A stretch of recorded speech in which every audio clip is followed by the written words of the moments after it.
এদিকে প্রিয়জনদের সঙ্গে ঈদের আনন্দ ভাগাভাগি শেষে আজও ঢাকায় ফিরছে মানুষ। সকাল থেকেই কমলাপুর রেল স্টেশনে আসা প্রতিটি ট্রেনই ছিল কানায় কানায় পূর্ণ। তবে শিডিউল বিপর্যয়ে কিছুটা ভোগান্তিতে পড়েন ঘরমুখ মানুষ। এদিকে গাবতলী বাস টার্মিনালেও ঢাকামুখী মানুষের ভিড় দেখা যায়।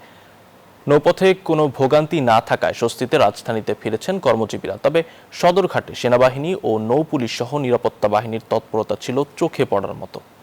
সমস্যা হয়নি, আসার পথে ঠিক টাইমই ছিল। এটা নিয়ে আরো একটু রিস্ট্রাকচার করতে হবে, আরো একটু সিস্টেমেটিক করতে হবে আর কি। এখনো কিছু অগোছলো আছে, কিন্তু টাইমটা ঠিকভাবে মেনটেন করতে পারে না। কোনো ভোগান্তি নাই, আর টিকিটও অতিরিক্ত বাড়ানো নেই, যা নির্ধারিত তাই নিয়েছে। আইন শৃঙ্খলা বাহিনী তথা আমরা বিআইডব্লিউটি ঐক্যবদ্ধ প্রচেষ্টার মাধ্যমে সুন্দর নিরাপদে যাত্রীরা নির্বিঘ্নে গন্তব্যস্থানে পৌঁছতে পারছে।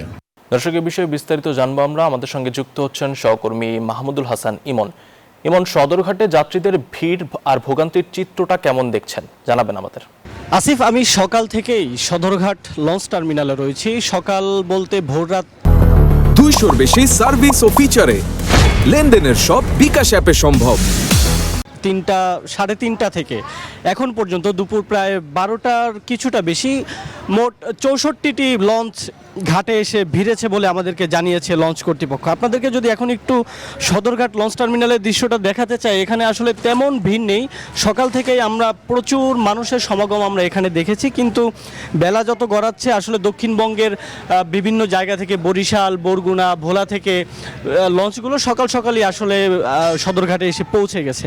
আমরা বেশ কিছু যাত্রীদের সাথে কথা বলেছি, তাদের আসলে তেমন কোনো বড় ভোগান্তির অভিযোগ আমাদের কাছে ছিল না। তারা যেটা আমাদেরকে বলেছে যে আসলে লঞ্চ যাত্রা বাস যাত্রার থেকে তাদের কাছে বেশি আকর্ষণীয়, কারণ তারা আসলে নির্বিঘ্নে, নিরাপদে এবং শান্তিতে আসলে লঞ্চ ভ্রমণ করতে পারেন। এজন্য তারা আসলে দক্ষিণবঙ্গের যারা আছেন তারা লঞ্চ বেছে নেন। আর ভাড়ার বিষয়ে তাদের কোনো অভিযোগ নেই। কেউ কেউ আমাদেরকে আরও বলেছেন যে ভাড়া যেটা নির্ধারিত তার থেকে কিছুটা কম ভাড়া দিয়ে তারা এসেছেন।